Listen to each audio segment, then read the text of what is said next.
بسم اللہ الرحمن الرحیم۔ اللہم صلی اللہ محمد وعلی محمد۔ 14 سال کا تیسرا باب۔ آپ ہماری ویڈیوز کو شیئر سبسکرائب اور لائک ضرور کریں۔ مشکل کشا کی مشکل کشائی۔ ایک روایت میں ہے کہ ایک دن حضرت علیہ السلام مدینہ کی گلی سے گزر رہے تھے۔ ناگہاں آپ کی نگاہ آپ نے ایک مومن پر پڑی۔ دیکھا کہ وہ ایک شخص بری طرح گرفت میں لیے ہوئے ہے۔ حضرت اس کے قریب گئے اور اس سے پوچھا یہ معاملہ کیا ہے؟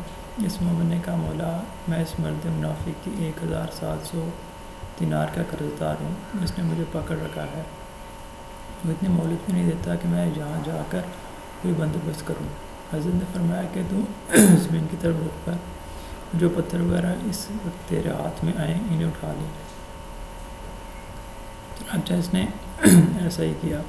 جب اس نے اٹھا کر دیکھا تو وہ سب سونے کے تھے۔ حضرت نے فرمایا کہ اس کا قرض ادا کرنے کے بعد جو بچے اسے کام میں لا۔ راوی کہتا ہے کہ دوسرے دن جبرائیل کے کہنے پر حضرت رسول اکرم صلی اللہ علیہ وسلم نے اس واقعے کو اصحاب کے مجمع میں بیان فرمایا۔ ایک مشلول کی شفا یابی۔ عبداللہ بن عباس کا بیان ہے کہ ایک روز نماز صبح کے بعد حضرت رسول اکرم صلی اللہ علیہ وسلم مسجد مدینہ میں بیٹھے ہوئے سلمان، ابو ذر، مقداد اور حذیفہ سے محض گفتگو تھے کہ ناگہاں مسجد کے باہر ایک غلغلہ اٹھا۔ شور سن کر لوگ مسجد کے باہر آ گئے تو دیکھا کہ 40 آدمی کھڑے ہیں جو مسلح ہیں اور ان کے آگے ایک نہایت خوبصورت نوجوان شخص ہے۔ حذیفہ نے رسول خدا کو حالات سے آگاہ کیا۔ اس نے فرمایا کہ ان لوگوں کو میرے پاس لاؤ۔ وہ آ گئے تو حضرت نے فرمایا کہ علی بن ابی طالب کو بلاؤ۔ حذیفہ کے امیر المومنین فرمایا کہ اے حذیفہ مجھے علم ہے کہ ایک گروہ قوم عاد سے آیا ہے، مجھے ان کی حاجت بھی معلوم ہے۔ اس کے بعد آپ حاضر خدمت رسول کریم صلی اللہ علیہ وسلم ہوئے۔ حضرت صلی اللہ علیہ وسلم نے حضرت علیہ السلام سے ان کا سامنا کرایا۔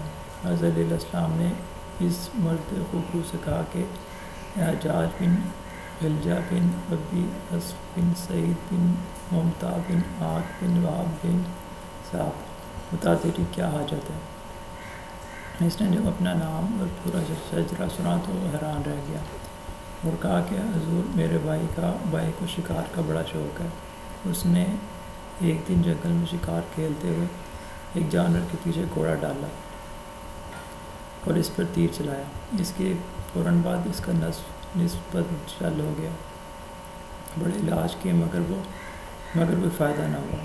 آپ نے فرمایا کہ اسے میرے سامنے لا۔ وہ ایک شتر پر لایا گیا۔